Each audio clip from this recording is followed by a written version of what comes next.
Hello guys and welcome back to Celebrity Big Brother, and today we are going to be diving into the very first live eviction.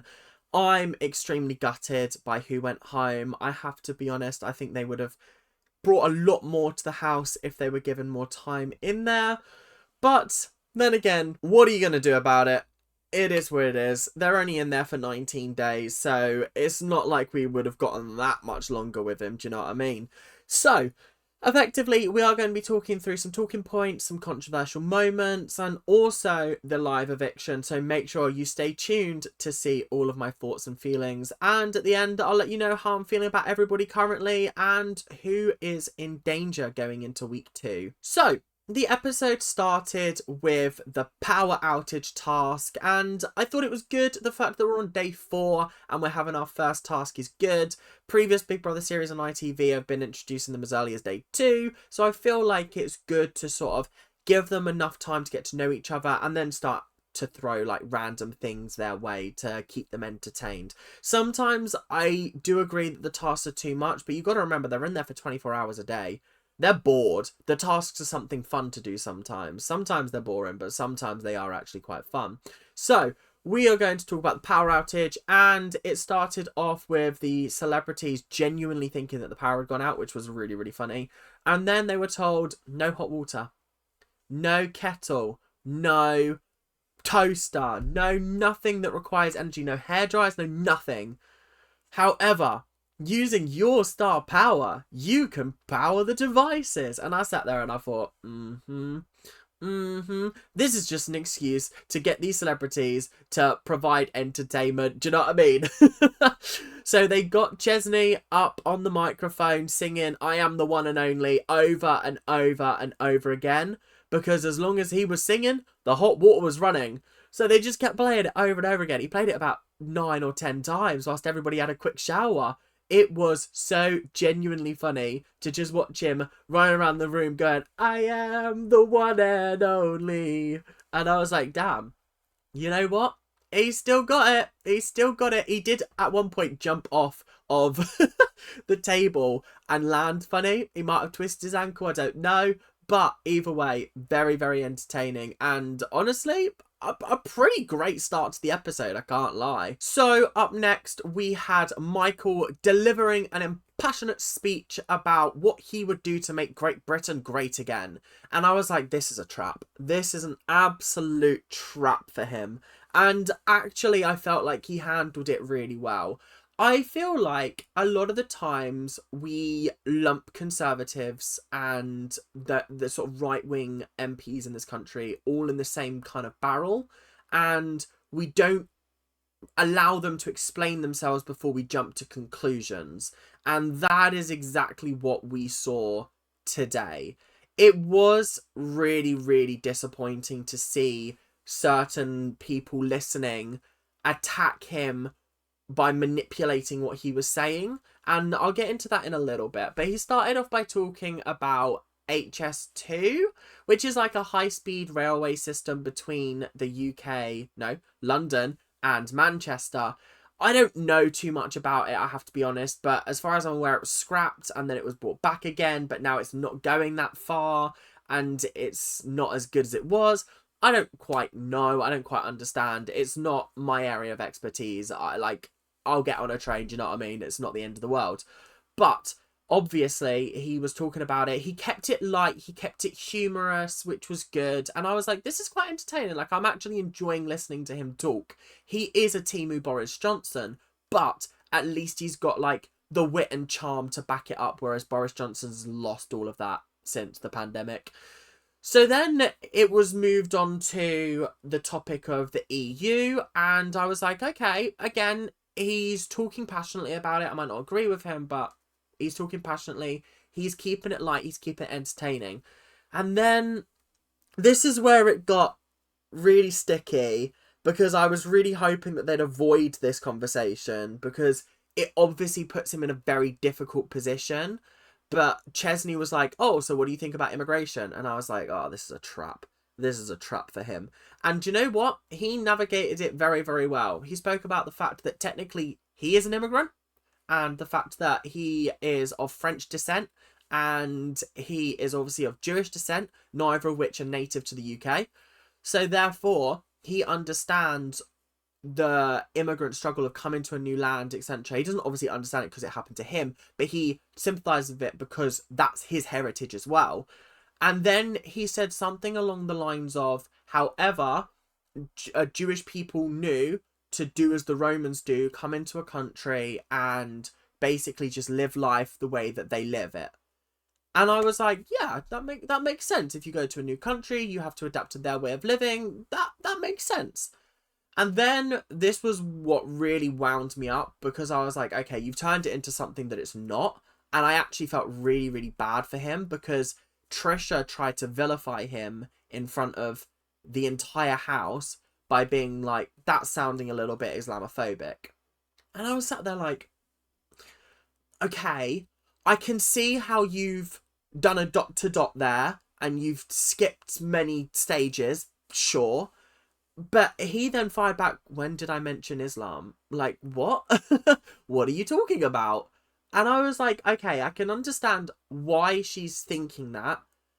But to embarrass him in front of the entire group whilst he's delivering a speech, it just felt a little bit vindictive and it didn't feel nice. And I think a couple of other people in the house sort of saw that and was like, that's not what he was saying at all. And I think we'll talk more about this a little bit later, but this entire moment kind of soured my opinion on Trisha a little bit. I was like, okay, she's doing well in the house, I'm liking her. And then she made that comment and was acting like all high and mighty. And I was like, wait a minute, you clearly weren't listening to what he was saying. And that's just my opinion. I mean, I might have to go back and rewatch it and he might have said something out of line. But from what I listened and watched, that wasn't the case for me. I didn't feel like that. I felt like if he had potentially gone any further, maybe. But the point that she stopped him at, I didn't feel like that. I didn't feel like that at all. Because he was using things like do as the Romans do, things like that, like learn to adapt to the life that you're in. I actually got from that he doesn't have a problem with immigration. He doesn't. And that's what I got from that conversation. Then she tried to turn it into something it wasn't. I just think it was really awkward and it was very uncomfortable to watch. So, the third group of people... I'll also lump JoJo into this because we'll talk about them both together because they were kind of similar. But we had Jack, Mickey, Donna, and Patsy in a group together doing an acting improv session. And let's just say, Patsy Palmer was giving it her all. Mickey Rourke barely bothered. Do you know what I mean? Like, it was actually so disheartening to just see him give zero sort of like commitment to it. Like, all the other three committed to the bit so perfectly. Their comedic timing was great. They really made everybody entertained. And then Mickey was just kind of there saying like the odd line every now and then. And it was a bit like, ugh, do you know what I mean? Like, get him out of the house. I'm kind of bored of him now. Like, he actually brings no entertainment into the house whatsoever. But anyway, it is what it is. The funniest thing of the whole piece was Patsy giving us exactly what we wanted from her, which was the Mickey! Mickey! Which obviously is a riff on her catchphrase from EastEnders, which was back in the day, Ricky! So you got to give her credit where credit's due. She knows her audience. She knows that people are going to love that. And honestly, we absolutely did. The American accents, bit shaky. Not great. Can't see any of them getting cast in American roles anytime soon. But I gotta say, it was highly entertaining. And then we had JoJo doing a dance battle. And then she got everybody up doing like the clap, clap. I was like, oh, okay. We're doing like a cha-cha slide here. Not literally. And then she even got Mickey up on his feet, which I was like, how have you managed that one? How have you actually managed that one? That's kind of crazy, I can't lie. The most entertaining part of the episode had to be when Chris somehow put JoJo in drag, which I really wasn't expecting. Out of all the people in the house to put somebody in drag, I didn't expect it to be Chris Hughes. And like, as much as he didn't do much, all he did was like the face, beard, makeup, things like that, I was still sitting there and I was like, that is such a wild, crazy thing. That's, yeah, not what I was expecting. I was expecting Danny Beard to be the one to do that. But anyway, she obviously dressed up as Billy, I think was his name. And then, like, he walks out and he's like, hi, my name is Billy. And it's very clearly JoJo putting a voice on. And it even looks a little bit like JoJo as well. Like, she managed to obscure her hair quite well with the hat. And also with, like, the outfit that she was wearing. It looks very masculine. And honestly, I cannot believe that they managed to fool Mickey Rourke into believing that she was a new housemate. Like, that was actually comedy gold right there. The way he was interacting with, like, Billy, like it was a brand new housemate. He walked up and went, oh, so you're replacing me then? And she was like, nah, don't be silly, man, don't be silly.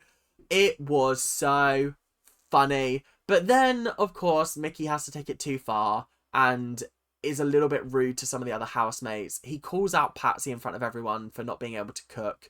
And I was just like, that's so mean, because I don't see you getting up in the kitchen and cooking. So to comment on other people's cooking, that's just such a rotten, nasty thing to do.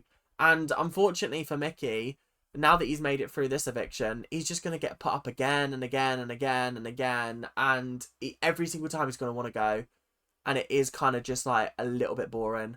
I think he was told you have to spend 4 days minimum in here. And he was hoping he gets voted out. And now he's not. He's like, oh, I got to stay here. You joking? Are you actually joking me?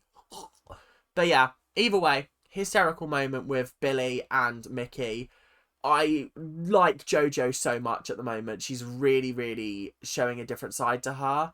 And it's nice not to see the sort of chaotic, crazy side of her that we see as her public persona. It's really nice to get to know a sort of deeper side to her, I guess. So, it is time to talk about the eviction. And very, very sadly, Michael Fabricant was the person to go. I was really expecting it to be Mickey.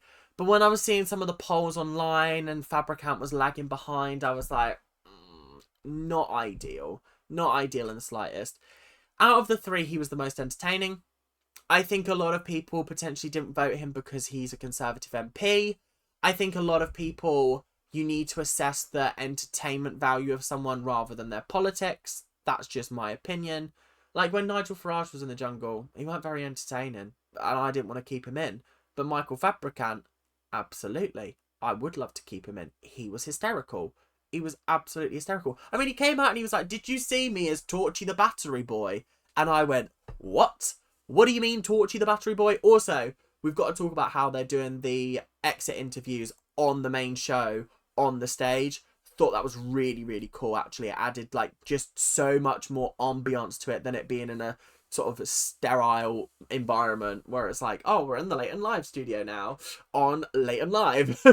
I liked that it was on the main show. It caught me off guard. I was like, oh, what we're doing here? What's happening here? Interesting. But yeah, Torchy the Battery Boy, apparently that's what happened when the batteries were being changed. He became Torchy the Battery Boy. Honestly, I don't even want to know the context of that because it's just funny on its own. It's just entertaining, and you got to give him props to G because that is fucking hilarious. So anyway, he's such a bundle of energy. Just the way he just was sitting there like giggly, happy, just really smiley. It was such a lovely, lovely thing to see. And then he brings up the fact that he thinks that Trisha is pushing some kind of an agenda in there. And I was sat there and I was like, what do you mean by that? Like, what do you mean by that? And he was like, well, I believe that she stereotypes politicians based on what party they're a part of. And I was like, okay. And he said, you can have a very liberal Conservative member and you can have a very right-wing Labour member. And I was like, okay, yeah, that makes sense, actually. And to be fair, from what I've heard, Michael Fabricant is potentially a more liberal Conservative. So it is really challenging perceptions on, can you paint everybody in a political party by the same brush without looking deeper into what kind of things they stand for. He is a bisexual man. He stands for LGBTQ rights. He has spoken about how he doesn't want to be in the EU because of all the rules and regulations.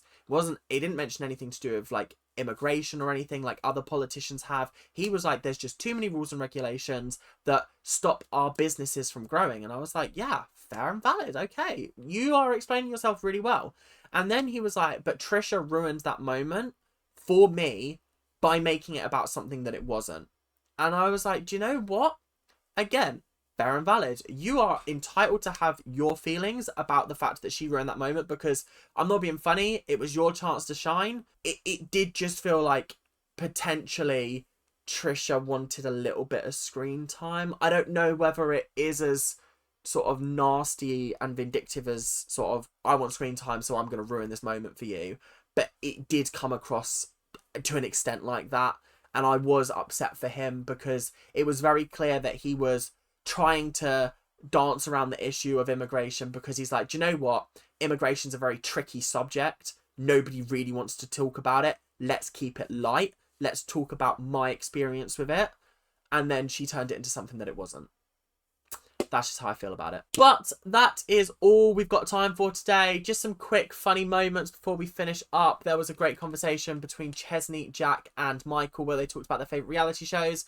Michael loves Four in a Bed and the other two, they love Naked Attraction. But that is all we've got time for today. So thank you guys very, very much for watching. Hope you guys have enjoyed.